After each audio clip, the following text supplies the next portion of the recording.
O restante do dinheiro, se é... Karl Dönitz, o impiedoso comandante naval de Hitler. Ele foi o cabeça. Seus U-Boats tiraram milhares de vidas. Poucas coisas devem ter sido mais assustadoras do que ser caçado por uma dessas coisas. Ele era um nazista fanático, disposto a tudo. Quais eram as condições dos trabalhadores escravos forçados a construir esse abrigo? Para ver o sonho maligno de Hitler realizado. Por que Hitler escolheu Dönitz como seu sucessor? A maioria das pessoas da minha geração não entende como, há 70 anos, um pequeno grupo de nazistas conseguiu iniciar uma guerra que matou 60 milhões de pessoas. Eu quero descobrir. E para me ajudar, eu vou usar cartas de baralho.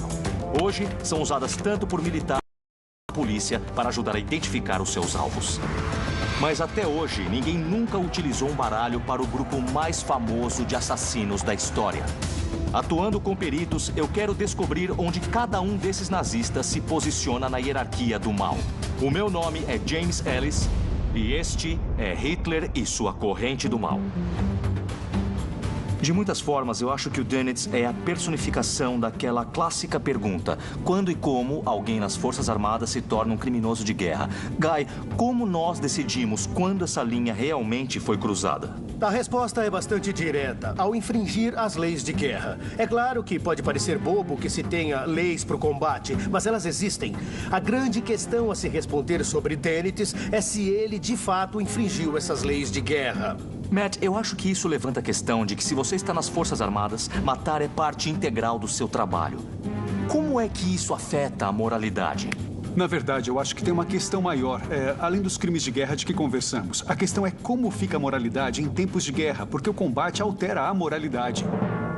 E Anthony, por que tantas pessoas que estão cientes das ações de Dönitz durante a Segunda Guerra Mundial ainda tentam apresentá-lo apenas como um marinheiro seguindo ordens? A ideia de um militar correto, há tempos, é um mito poderoso e é fácil de compreender por quê. As pessoas querem dizer que, claro, o regime era criminoso, promoveu guerras de agressões, mas os soldados e os marinheiros que serviram eram honrados. No caso dos militares alemães da Segunda Guerra, isso é um grande mito e é um mito do qual a reputação de Dönitz se beneficiou. Ele também moldou o legado e a reputação dele para se beneficiar desse mito.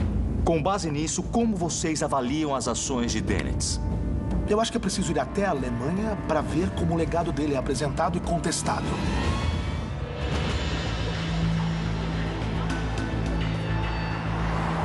Eu estou indo para Munique, até o Deutsches Museum, uma das maiores coleções de tecnologia histórica do mundo. Lá estão artefatos únicos que são o ponto de partida perfeito para a minha investigação.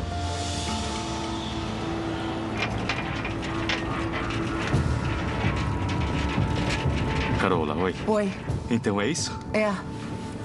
Carola Dalka é a curadora de ciências da computação e criptologia daqui. Olha só isso. Sim, essa é a Enigma Naval. Essa é uma máquina Enigma. O infame aparelho de decodificação nazista que enviava mensagens ultra-secretas. Nossa, eu nunca estive tão perto de uma máquina como essa antes. Os nazistas usavam máquinas como esta para enviar códigos de rádio e comandar os U-Boats no Atlântico, coordenando seus ataques aos navios aliados. Mas como a Marinha e os U-Boats usavam essa máquina para se comunicarem entre si? A pessoa que usava a Enigma tinha sempre que digitar a mensagem para criptografar ou descriptografar. Então, quando se digitava um X, talvez saísse um T. Mas digitava o X de novo e não saía outro T. Mas talvez um F ou outra letra. Durante a Batalha do Atlântico, o comandante alemão encarregado de dar essas ordens era o almirante Karl Dönitz. Dönitz era um oficial naval alemão. Ele foi a força por trás da construção da frota alemã de U-Boats. Dönitz foi a mente por trás do combate submarino alemão. Foi ele quem percebeu como os submarinos poderiam ser eficientes para, basicamente, obstruir os britânicos e cortar o suprimento vital deles, vindo do Canadá e dos Estados Unidos. Dönitz sobreviveu à guerra e foi preso pelos aliados, que o levaram a julgamento juntamente com outros 21 nazistas proeminentes em Nuremberg. Ele sofreu 3 indiciamentos, incluindo múltiplas acusações de conspiração, promover uma guerra de agressão e cometer crimes contra as leis de guerra reconhecidas internacionalmente. I'll give you one more opportunity of answering my question. Ja, das weiß ich nicht. Dennett foi muito provocador em Nuremberg. Ele dizia que era um mero oficial sênior das Forças Armadas que tinha feito o seu trabalho. Era só um marinheiro. Ele não era muito conhecido pelo público em geral. Quando as pessoas ouvem falar de Dennett, há uma tendência a pensarem nele como um militar despolitizado de carreira, em vez de alguém envolvido em crimes de guerra. Mas se ele era mesmo apenas um oficial seguindo ordens, como afirmou, por que foi julgado como criminoso de guerra ao lado de nazistas de elite como Hermann Göring? Quem era, de fato, o grande almirante de Hitler? A minha busca por uma resposta começa aqui. Este é um submarino U-1, o primeiro modelo da Marinha Alemã e a embarcação padrão para treinamentos quando Karl Dönitz, ainda jovem, se juntou à equipe U-Boot durante a Primeira Guerra Mundial. Óbvio que aqui era a sala de máquinas. Esses lugares não foram feitos para caras altos como eu. Imagina só como devia ser difícil, tão claustrofóbico, tão barulhento. Vamos lembrar que os U-Boats e os submarinos eram uma forma um tanto nova de combate. Você se escondia debaixo das ondas, emergia, destruía umas coisas e submergia de novo para as profundezas e a escuridão. Essa é a sala de torpedos, onde acontecia a ação no U-Boat. Durante a Primeira Guerra, Dönitz ficou convencido de que submarinos eram essenciais para o futuro das batalhas navais. E ele não se interessava por navios de superfície como pelos submarinos. E ele começou a pensar sobre como melhorar a frota de submarinos alemães. O U-Boat de Dönitz foi afundado pelos aliados no Mediterrâneo em 1918. Ele sobreviveu e viu o fim da guerra de um campo britânico de prisioneiros de guerra. Dönitz passou um ano lá, remoendo a derrota alemã e desenhando uma nova tática de submarinos para derrotar os aliados, caso tivesse uma nova oportunidade. Ele se preparava para as guerras e batalhas que ele queria lutar. Ele queria ir novamente e desejava atingir os aliados com toda a força. Dönitz sonhava com o dia em que a frota alemã de U-Boats retornaria e teria sua redenção em batalha. Este é o Memorial Naval de Laboe, na saída da cidade de Kiel, na costa norte da Alemanha. Nossa, eu estou impressionado com o tamanho. É impressionante, não é? Ele é mesmo enorme. Sim, ele chega a 85 metros acima do nível do mar. O Dr. Jan Witt é historiador e a principal autoridade sobre Dönitz e a história naval da Alemanha. O que eu entendo é que a experiência de Dönitz como comandante do U-Boat durante a Primeira Guerra Mundial o deixou vidrado em submarinos. Ele via submarinos como o futuro do combate naval. Ele acreditava mesmo nisso, com certeza. O problema era que, pelo Tratado de Versalhes, a Alemanha estava proibida de ter qualquer U-Boat. Mas no início de 1933, Hitler se tornou chanceler. Como Dönitz, ele também era um veterano da Primeira Guerra Mundial, insatisfeito com os termos da redenção alemã. Ele logo começou a reconstruir as forças armadas alemãs e em 1935, os U-Boats foram reintroduzidos na Marinha. Depois... Bom, aí então o Dönitz se encontrou na Marinha Alemã como parte da Alemanha nazista. Sim. Agora... é claro que ele estava nas Forças Armadas, sim, mas até que ponto ele era mesmo um nazista convicto? É preciso compreender o pensamento dos oficiais navais alemães durante aquele momento. De longe, a maioria celebrava o regime nazista, especialmente porque oferecia novas esperanças de revitalizar as forças armadas alemãs. Tá bom. E, é claro, novas oportunidades de carreira. Então eles esperavam que o regime nazista tornasse as forças armadas alemãs grandes de novo. Isso. Dönitz se tornou um nazista convicto e um ávido admirador de Adolf Hitler. E ele também abraçou o famoso antissemitismo nazista. Ele costumava fazer discursos antissemitas e também comentários do tipo: dá para imaginar como a Alemanha estaria hoje sem o Hitler? Ia ter judeus aqui, tudo estaria terrível. Ele disse que preferiria morrer do que viver em um país onde ainda houvesse presença judaica. E ele foi um dos seguidores mais leais de Hitler. até o último instante. Dönitz era uma estrela em ascensão na equipe de U-Boats. Ele começou a treinar uma nova geração de submarinistas, exigindo não só devoção total ao serviço, como também a Hitler e ao nazismo. Assim, ele poderia reconstruir a frota de U-Boats alemães e treinar os homens dele de acordo com aquelas novas ideias táticas. E foi assim que ele construiu a liderança dele para o combate com U-Boats. Em setembro de 1939, Hitler colocou o mundo novamente em guerra. A chance de vingança de Karl Dönitz havia enfim chegado e seus U-Boats estavam prestes a trazer devastação para os aliados. Eu fico imaginando como seria avistar um comboio e aí enviar uma mensagem para partir para a matança.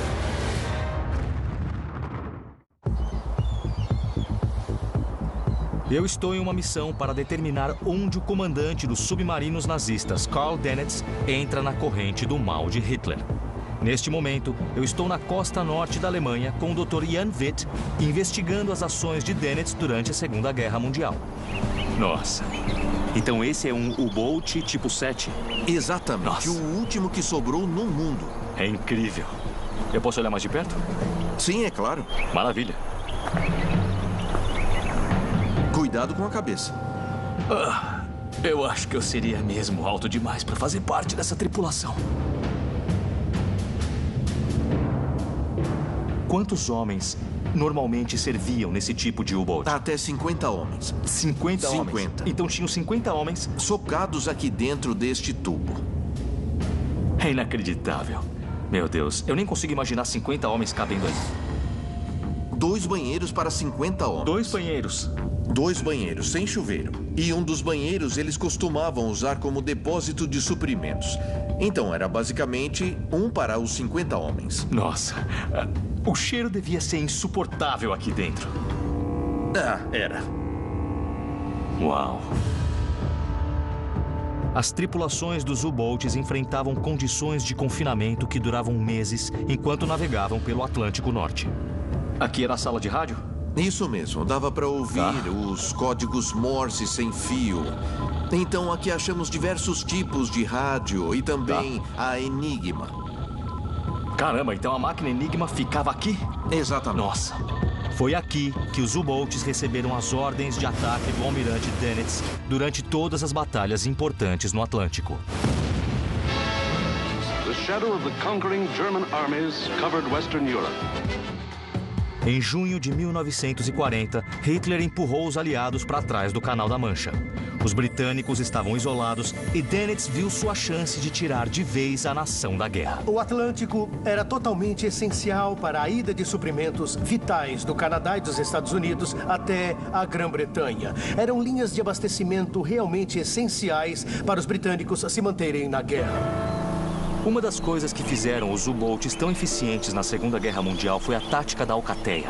Essa estratégia foi criada por Karl Dönitz. Pode me explicar como funcionava? Isso veio daquela experiência dele na Primeira Guerra Mundial. Dönitz começou a pensar em modos diferentes de ataque, novas táticas, e aí ele criou a ideia de não fazer os U-Boats atacarem comboios individualmente, mas sim em grupos. August 8, 1940, the German war machine opened the Battle of Britain with an all-out assault on coastal shipping, on the convoys that were keeping beleaguered England alive. Parte dos U-Boats mantinha os navios distraídos, enquanto os outros U-Boats atacavam de fato aquele comboio e os navios de carga, afundando a todos. Aquela foi uma tática bem eficiente, especialmente nos primeiros momentos da guerra, quando os britânicos não tinham muitos navios disponíveis. Ao atirar contra navios de carga desarmados, Dönitz abraçava uma tática que era um tabu, conhecida como guerra submarina irrestrita. Dutch tanker, British tanker. Again and again the torpedoes struck. A guerra submarina irrestrita era basicamente uma tática pela qual eles torpedeavam qualquer navio que aparecesse ali no periscópio. Não importava se o alvo fosse um navio de carga neutro, se estivesse navegando pelo Atlântico para levar suprimentos ao Reino Unido. Era um alvo válido. Isso é crime. Winston Churchill é famoso por dizer que, na verdade, se os aliados tivessem perdido a Batalha do Atlântico, teriam perdido a Segunda Guerra Mundial. Dennett parecia disposto a fazer de tudo para conseguir a vitória, mesmo que isso significasse matar milhares de civis desarmados. Muitos acreditam que um soldado perfeito talvez seja alguém que tenha, digamos, código moral flexível. Certamente esses indivíduos podem ser muito bons para fazer o trabalho sujo, para conseguirem realizar os tipos de ações que causariam repercussões morais e também éticas para outros indivíduos. Acho que poucas coisas deviam dar mais medo na Segunda Guerra Mundial do que ser caçado por um desses U-boats. Eu também acho. Imagine você lá em um navio de carga no meio da noite durante uma tempestade e o seu navio é torpedeado. Você está afundando e tem que encontrar uma balsa ou um barco de salvamento. Bom, eu acho que seria o fim da linha para você. É isso. O fim da sua vida. Os U-boats de Dennett seguiram causando destruição nos comboios de suprimentos dos aliados no início de 1941. Mas o domínio deles estava para acabar. Foram basicamente 3 razões para o jogo virar contra Dennett e a campanha dos U-boats. Primeiro, os aliados desvendaram o código da Enigma. Então passaram a ter boa noção de onde os grupos de U-boats estavam, pois interceptavam os sinais. Segundo, houve outro avanço tecnológico imenso chamado sonar, pelo qual era possível começar a apontar a posição dos U-boats sob a água com um tipo de radar e então usar ataques subaquáticos para explodir todos. E a terceira razão foi que os Estados Unidos entraram na guerra e junto veio todo aquele poderio naval. Era outra grande ameaça para Dennett. Quanto mais a guerra durava, melhores ficavam as defesas e mais refinadas eram as táticas anti-U-boats e novas armas eram introduzidas. O papel desses U-boats cada vez mais mudava de serem caçadores para serem caçados. Entendi. Os resultados para a frota de U-boats de Dennett foram devastadores. As taxas de mortes nas tripulações dos U-boats foram enormes, 75%. Isso é maior que qualquer outro tipo de unidade lá na Segunda Guerra. Mas isso não impediu Dennett de exigir a fabricação de mais U-boats e de enviar uma tripulação atrás da outra para o que se tornava um massacre. A crueldade de Carl Dennett em alto mar está bem documentada. Mas ele cometeu uma série de outras atrocidades que são bem menos conhecidas. Eu estou em uma missão para definir onde o comandante dos submarinos nazistas, Carl Dennett, entra na corrente do mal de Hitler. Até então, eu vi como ele abraçou o nazismo e liderou suas alcateias de U-boats para tentar sufocar. Eu vim para Hamburgo para investigar um outro lado da crueldade de Dennett. Para onde está me levando? Estamos indo ver um... René Zeneco é historiador e perito no recrutamento nazista durante a Segunda Guerra Mundial. Esse é o chamado Memorial dos Desertores. O local de celebração para os desertores de Wehrmacht e outras vítimas do sistema de justiça militar do nazismo. Esse é o título oficial, né? Você tem que subir ali para poder ler direito. Então a gente tem que entrar para ler o texto? Sim, tudo bem, vamos entrar então. Enquanto existiu guerra, existiram desertores. Havia pessoas que realmente abandonaram os postos, fugiam e se recusavam a continuar a lutar na guerra em que deviam lutar. O que faz a deserção se destacar no caso da Alemanha nazista é o fato de que a deserção denota uma clara característica de moralidade. Quando falamos em se recusar a participar de uma guerra de agressão e também de genocídio. O que acontecia com quem era pego desertando das Forças Armadas Alemãs durante a Segunda Guerra Mundial? Os desertores que eram presos na Segunda Guerra Mundial eram levados para a corte marcial e então condenados. Se dessem sorte, pegavam apenas alguns meses de cadeia na prisão militar. Mas muitos milhares de homens foram condenados à pena de morte. Aqui em Hamburgo, nós temos os nomes de 226 soldados que foram executados aqui nesta cidade no estande de tiro de Rottenbaum pelas mãos dos nazistas, mas possivelmente teve muito mais. Como Karl Dönitz enxergava e tratava os desertores? Bom, sabemos que Dönitz foi o sucessor de Hitler depois que ele cometeu suicídio no abrigo. Ele foi o comandante supremo das Forças Armadas, não só da Marinha, mas de toda a Wehrmacht. Mesmo nos últimos dias de guerra, muitos desertores ainda eram condenados à morte e, como comandante supremo, era ele o responsável por assinar essas sentenças. Então, diversos desertores ainda eram executados segundo as ordens de Dönitz, mesmo já quase no fim da guerra. Hitler tinha dado diretrizes sobre a punição para deserção. E nessas diretrizes havia algumas circunstâncias atenuantes. Quem desertava por uma tolice juvenil tinha como conseguir escapar da pena de morte. Mas para Dönitz não funcionava assim e ele emitiu uma ordem por cima dessa que evocava a pena de morte em todo caso de deserção. Em alguns dos casos de execuções, a Alemanha já tinha até aceitado a redenção. E mesmo depois disso acontecer, ainda estava havendo execuções. Dönitz era um incendiário, um general muito rígido, para o qual era essencial que a guerra fosse finalizada ou vencida segundo as ordens que Hitler tinha deixado. Dönitz, pessoalmente, não aprendeu nada com a guerra. E é por isso que eu enxergo ele como um criminoso de guerra, o que ele era, sem sombra de dúvida. Mas em 1946, a questão sobre Dönitz ser um criminoso aos olhos da lei ainda precisava ser decidida. Essa era a missão do Tribunal Militar Internacional nos julgamentos de Nuremberg.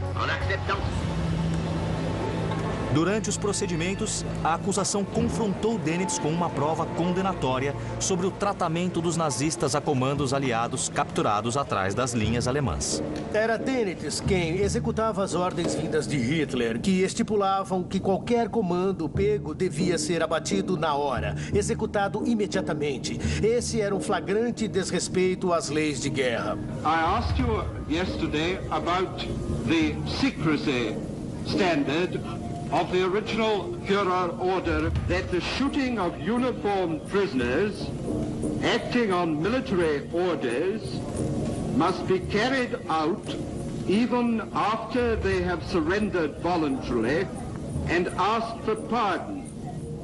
Muitos lados aceitam o fato de que se você não está com uniforme e está espionando, aí basicamente merece ser executado. Mas comandos não. Comandos são tropas especiais, mas ainda assim, tropas uniformizadas lutando segundo as leis de guerra. Hitler não gostava deles, Dönitz também não. E ele adorava poder ajudar a executar eles. Do you agree that that is a reason for giving top secrecy to this document? Ja, das weiß ich nicht. Das kann ich nicht sagen, weil ich diesen Kommandobefehl nicht herausgegeben habe. I'll give you one more opportunity of answering my question. Will you answer it or won't you? Ja, das will ich tun. Ich halte das für möglich, zumal der Jurist hier dieser Ansicht ist. Ob das stimmt, weiß ich nicht, weil ich den Befehl nicht herausgegeben habe. Dönitz teve problemas no momento de se defender, porque era exatamente ele quem estava ali executando aquelas ordens de Hitler.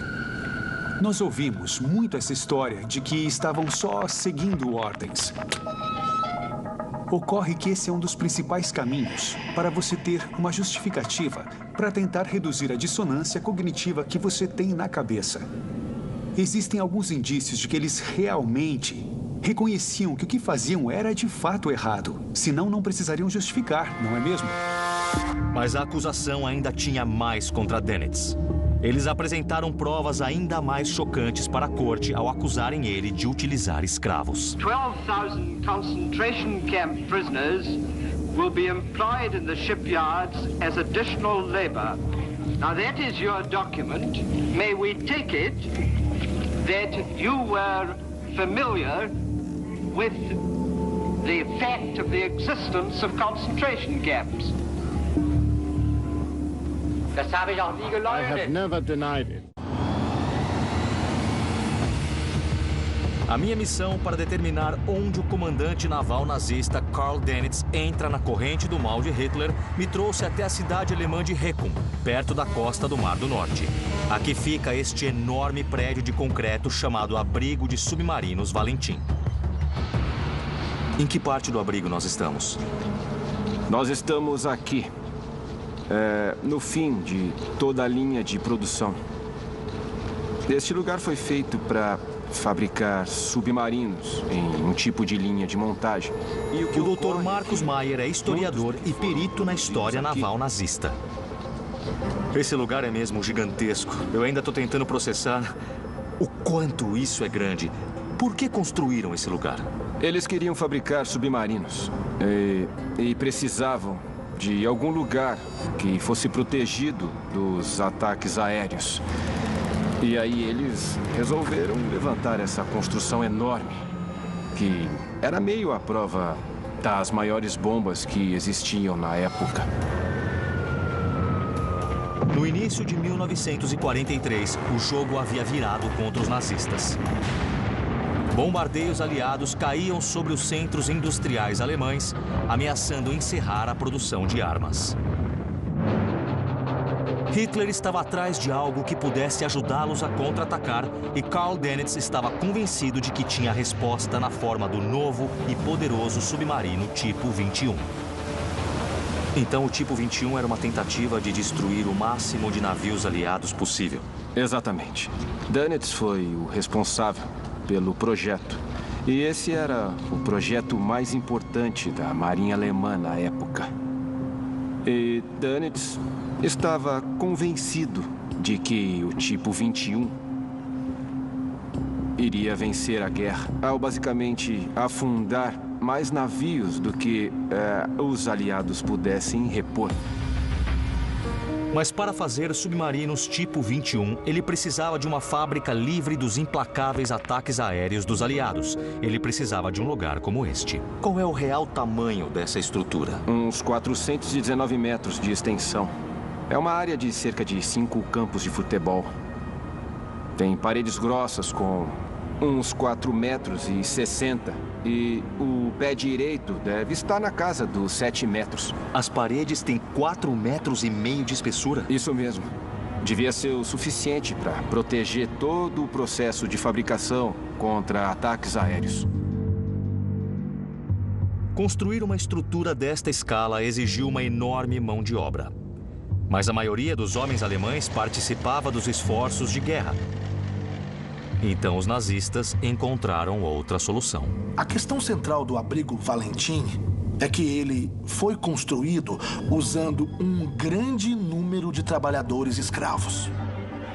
Eram prisioneiros de campos de concentração, principalmente soviéticos e poloneses, junto com prisioneiros de guerra italianos e recrutas franceses.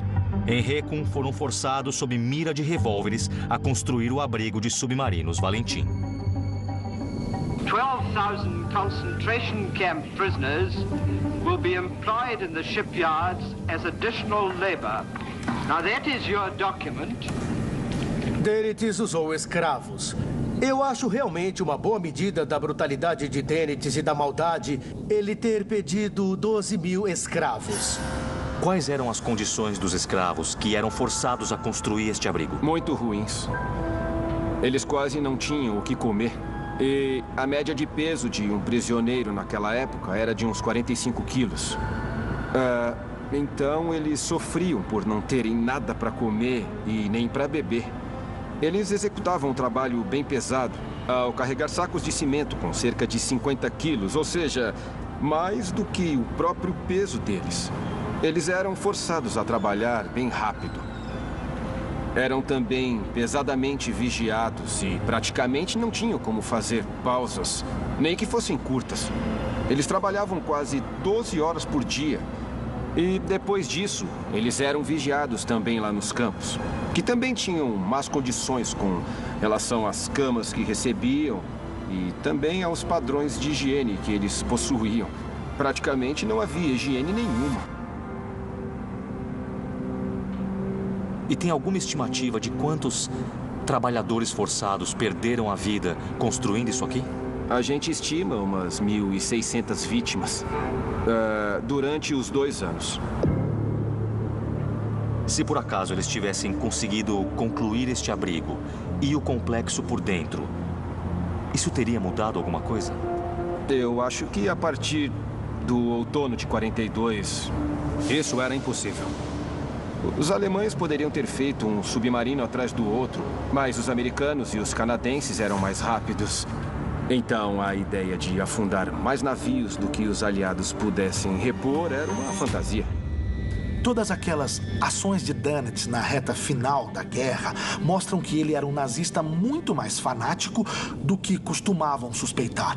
Ele lutou até o último instante.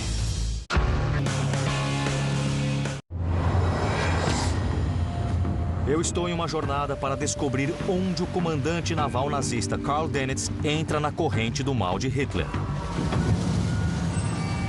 Em 1º de maio de 1945, milhões de alemães cansados da guerra ouviram pelo rádio uma voz estranha dando uma importante notícia. Unser Führer Adolf Hitler ist gefallen. Der Führer hat mich zu seinem Nachfolger bestimmt. Ele foi o sucessor apontado por Hitler como chefe de Estado, não como Führer, mas como Reichspräsident, ou presidente do Reich. Foi uma escolha meio surpreendente. Era de se imaginar que alguém como Himmler ou Göring ou algum daqueles outros nomes políticos nazistas de grande porte teriam sido os escolhidos. Eu vim para a cidade portuária de Flensburg, ao norte, para descobrir mais sobre o breve mandato de Dönitz como presidente, nos últimos dias da Alemanha nazista. Dr. Pust? Oi, eu sou o James. Olá. É um prazer. Dieter Pust. O Dr. Dieter Pust é historiador, escritor e principal autoridade na história da cidade. Prazer em te receber em Flensburg. A cidade é, há tempos, a casa da Academia Naval Alemã e é onde Dönitz decidiu realizar seu último ato como o único homem, além de Hitler, a comandar o Terceiro Reich. Por que Hitler escolheu Dönitz como seu sucessor em vez de Himmler, de Göring ou de tantos outros importantes líderes nazistas?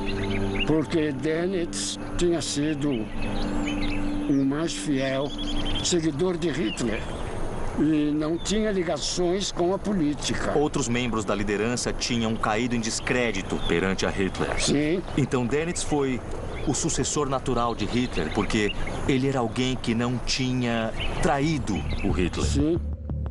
Dönitz sempre foi leal. Dönitz sempre foi sincero. Não tinha desconfiança política quanto a Dönitz. Ele não tinha aquele lado político de estar sempre envolvido com a novela nazista. Quando Dönitz anunciou a morte de Hitler para o povo alemão, ele disse que Hitler tinha morrido lutando como líder das tropas nazistas em Berlim.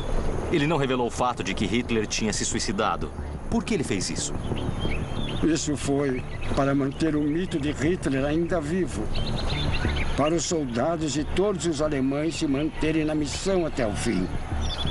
Para manter vivo o mito de que Hitler havia seguido as suas próprias regras e se sacrificado até o fim pelo povo da Alemanha.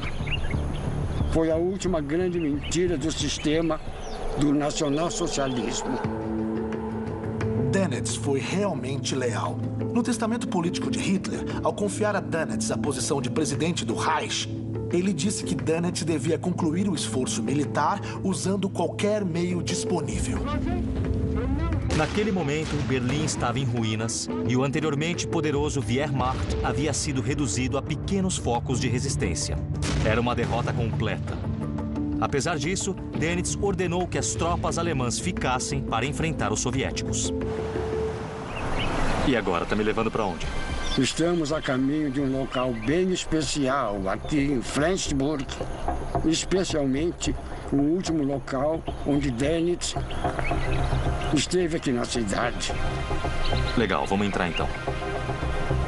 Na nossa frente está o prédio de onde, por algumas breves semanas, em maio de 1945, Karl Dönitz comandou o fim do governo nazista. O governo em Flensburg ocupou escritórios na Academia Naval, e chegou a deixar alguns dos ministérios em navios nas águas em torno da Academia Naval. Aqueles foram 21 dias bem estranhos na história alemã.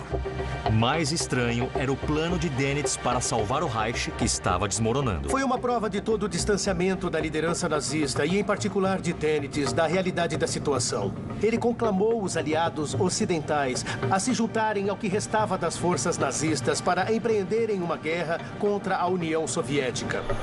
A princípio, ele tentou negociar um cessar-fogo com os aliados ocidentais com o argumento de que em pouco tempo o inimigo de todos seriam os comunistas soviéticos do leste. Só que os aliados não aceitaram aquilo. Então os aliados iam continuar lutando contra os alemães até que chegassem a um acordo de rendição incondicional.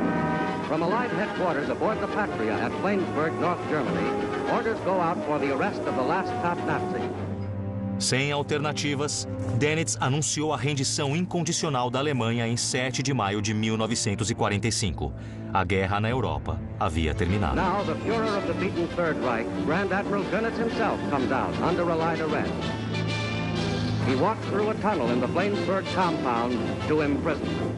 A partir daqui, os detentos, que eram os mais importantes, foram levados para o aeroporto de Schaeferhaus e de lá foram transferidos primeiro para a Baixa Saxônia e depois para Nuremberg, para os julgamentos.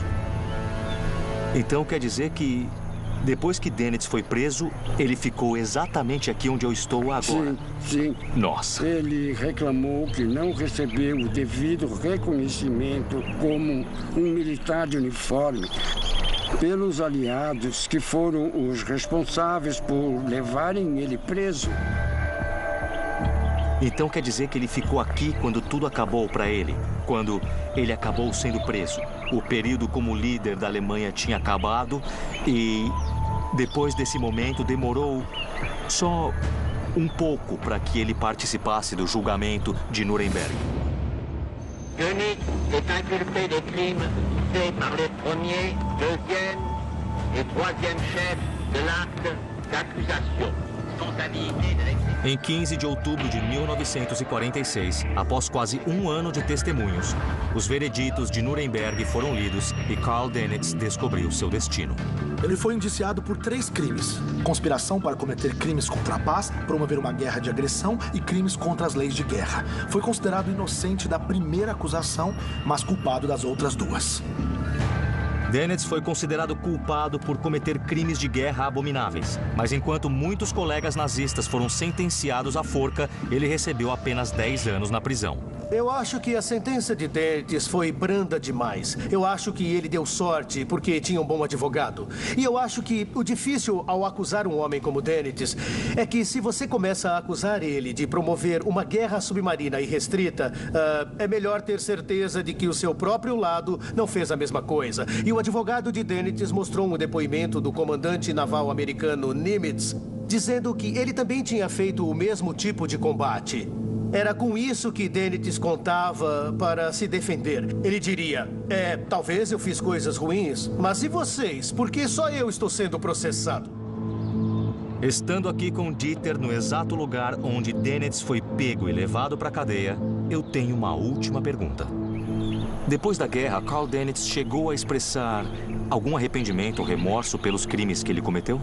Ele disse que só tinha agido de acordo com as responsabilidades dele. E desse modo,